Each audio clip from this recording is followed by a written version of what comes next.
अस्सलाम वालेकुम students. Legal ethics के बाद अब जिस सब्जेक्ट के हम सवालात देखने वाले हैं वो है सिविल प्रोसीजर कोड। तो शुरू करते हैं सवाल नंबर 1 से। सवाल नंबर 1 जो कि पूछा गया था सेक्शन नंबर 2 में से, और इसकी स्टेटमेंट है as per explanation of section 2 of civil procedure code 1908 A and dash is preliminary when further proceedings have to be taken before the suit can be completely disposed of। सवाल के option है option A decree, option B judgement, option C order, option D ruling, और इसका जो right answer है वो ए है। Question number 2 जो कि पूछा गया था सेक्शन नंबर 26 में से, और इसकी स्टेटमेंट है as per section 26 of civil procedure code 1908 foreign judgment means the judgment of dash, और इसके ऑप्शन है A court outside from Pakistan, B foreign court, C court outside the jurisdiction of supreme court, D court outside the jurisdiction of all the high courts. सवाल का जो right answer है वो B है। Question number 3 जो कि पूछा गया था सेक्शन नंबर 210 में से, और इसकी स्टेटमेंट है as per section 210 of civil procedure code 1908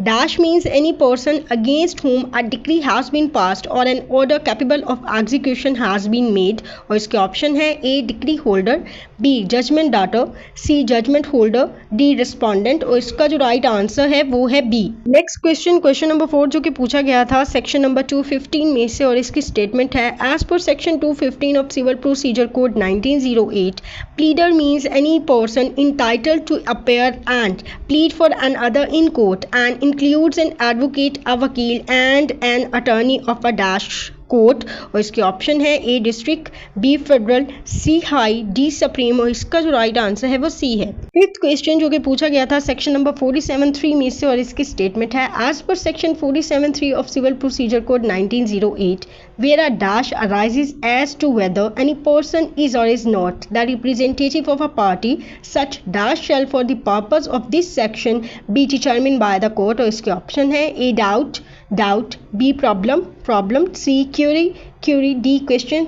और इसका जो राइट आंसर है वो डी है। छठा सवाल जो कि सेक्शन नंबर 75D में से पूछा गया था, और इसकी स्टेटमेंट है as per section 75D of civil procedure code 1908 subject to such conditions and limitations as may be prescribed the dash में issue a commission to make a partition, और इसके ऑप्शन है A court, B district court, C high court, D revenue court. इस सवाल का जो right answer है वो ए है। सेवेंथ क्वेश्चन जो कि पूछा गया था सेक्शन नंबर 151 में से, और इसकी स्टेटमेंट है as per section 151 of Civil Procedure Code 1908 nothing in this code shall be deemed to limit or otherwise affect the inherent power of the court to be exercised after dash to make such orders as may be necessary for the ends of justice or to prevent abuse of the process of the court, और इसके option है A recording evidence in writing, B recording reasons in writing, C recording statement of parties, D recording statement of witnesses, और इसका जो right answer है वो B है।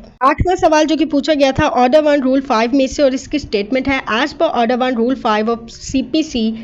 it dash be necessary that every defendant shall be interested as to all the relief claimed in any suit against him, और इसके option है ए may, B may not, C shall, D shall not, और इसका जो right answer है वो D है। Next है 9th क्वेश्चन जो कि पूछा गया था सेक्शन नंबर 9 में से, और इसकी स्टेटमेंट है as per section 9 of civil procedure code 1908 the courts shall, subject to the provisions herein contained, have jurisdiction to try all suits of dash nature, excepting suit of which their cognizance is either expressly or impliedly barred, और इसके option है A civil, B contractual, C family, D judicial, और इसका जो right answer है वो ए है। 10th question जो कि पूछा गया था सेक्शन नंबर 16F में से, और इसकी स्टेटमेंट है as per section 16F of civil procedure code 1908 subject to the pecuniary और other limitations prescribed by any law suits for recovery of dash property actually under distrain or attached shall be instituted in the court with the local limits of whose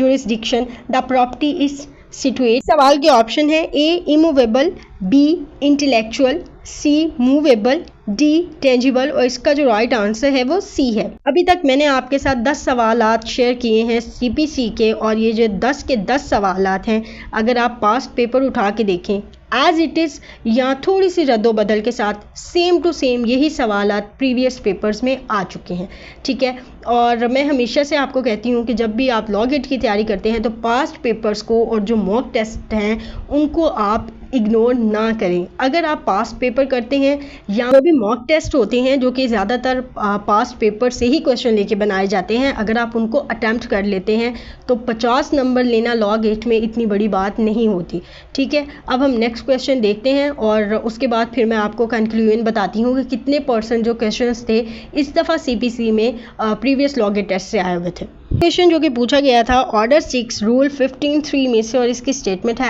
as per order 6 rule 15(3) of civil procedure code 1908 the verification shall be signed by dash and shall state the date on which and the place at which it was signed. और इसके option है A notary public, B oath commissioner, C presiding officer, D the person making it. और इसका जो right answer है वो D है। अगला सवाल जो कि पूछा गया था ऑर्डर 7 रूल 1H में से और इसकी स्टेटमेंट है as per order 7 rule 1H of civil procedure code 1908 the plan shall contain the particulars where the plaintiff has allowed AN और relinquished a portion of his claim, the amount so allowed or relinquished। और इसके option है A alteration, B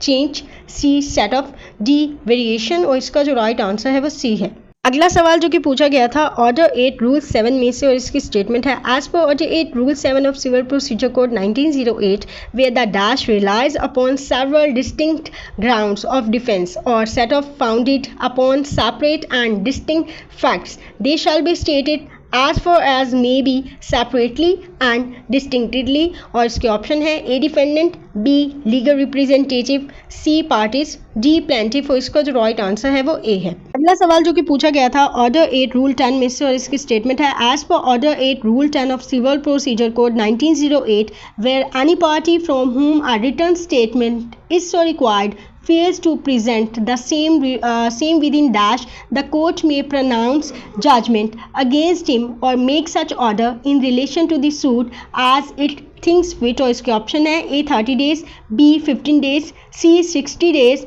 D the time fixed by court. और इसका जो right answer है वो D है। अगला सवाल जो कि पूछा गया था ऑर्डर 6 रूल 3 में से और अगर किसी को याद हो तो प्रीवियस लॉग 8 टेस्ट में ये जो अपेंडिक्स ए वाला क्वेश्चन है ये काफ़ी दफ़ा रिपीट हो चुका है, लेकिन इस दफ़ा उन्होंने स्टेटमेंट चेंज कर दी है और जो रूल है वो सेम है। ठीक है, और इसकी स्टेटमेंट है as per order 6 rule 3 of the civil procedure code 1908 the forms in appendix A when applicable and where they are not applicable forms to the like character as nearly as may be shall be used for dash. और इसके option है A all plans, B all pleadings, C all written statements, D supplemental proceedings. इस सवाल का जो right answer है वो B है। अगला सवाल जो कि पूछा गया था ऑर्डर 9 रूल 3 में से और इसकी स्टेटमेंट है as per order 9 rule 3 of civil procedure code 1908 where dash appear when the suit is called on for hearing the court may make an order that the suit be dismissed। और इसके option है A neither party, B plaintiff does not, C respondent does not, D witnesses does not। और इसका जो right answer है वो ए है। अगला सवाल जो कि पूछा गया था ऑर्डर 41 रूल 3 में से और इसकी स्टेटमेंट है as per order 41 rule 3(2) of civil procedure code 1908 where the court rejects any dash it shall record the reasons for such rejection। और इसके ऑप्शन है ए अपील, बी एप्लीकेशन, सी मेमोरेंडम, डी रिव्यू। इस सवाल का जो राइट आंसर है वो सी है। लेकिन लास्ट क्वेश्चन जो कि पूछा गया था ऑर्डर नंबर 41 रूल 17(2) में से और इसकी स्टेटमेंट है as per order 41 rule 17(2) of civil procedure code 1908 where the applicant appears and the respondent does not appear the appeal shall be dash। और इसके ऑप्शन है ए एक्सेप्टेड, बी adjourned, सी dismissed, D heard ex parte। और इसका जो right answer है वो D है। Next and last question जो कि पूछा गया था ऑर्डर 39 रूल 71A में से और इसकी स्टेटमेंट है as per order 39 rule 71A of civil procedure code 1908 the court may on the application of any party to a suit and on such terms as it thinks fit make an order for the detention, preservation or inspection of any dash which is the subject matter of such suit or as to which any question may be arise therein। और इसके option है A document, B immovable property, C movable property, D property. और इसका जो right answer है वो D है। तो इसी सवाल के साथ ही हमारा सिविल प्रोसीजर का सब्जेक्ट कंप्लीट होता है और सिविल प्रोसीजर के 20 क्वेश्चन में से कोई एक भी सवाल ऐसा नहीं था इस दफ़ा जो प्रीवियस लॉ गेट पेपर में ना आया हो, या कोई भी ऑर्डर ऐसा नहीं था, रूल ऐसा नहीं था जो प्रीवियस लॉ गेट पेपर में ना आया हो। इसका मतलब ये है कि जितने भी सवालात लिए गए थे वो पास्ट पेपर से लिए गए थे। अगर किसी ने पास्ट पेपर्स को, या जो मॉक टेस्ट होते हैं जो भी पास्ट पेपर पे मबनी होते हैं, कहीं से भी आप अगर मॉक टेस्ट अटेम्प्ट करते हैं तो अगर आपने वो किए होते तो ये जो सीपीसी के 20 मार्क्स हैं वो आपके सिक्योर होते। सिविल प्रोसीजर कोड के साथ ही मैंने 30 जून को होने वाले लॉ गेट टेस्ट के ऑलमोस्ट 60 क्वेश्चन आपके साथ शेयर किए हैं, जिसमें चंद एक सवालात को छोड़ के बाकी जितने भी सवालात थे वो तमाम के तमाम प्रीवियस पेपर्स में से लिए गए थे, यानी कि पास्ट पेपर में से एज इट इज़ या थोड़ी सी रद्दोबदल के साथ लिए गए थे। तो अगर आप सिर्फ पास्ट पेपर्स को ही देख के जाते हैं तब भी लॉ गेट में 50 नंबर ले लेना बहुत आसान है।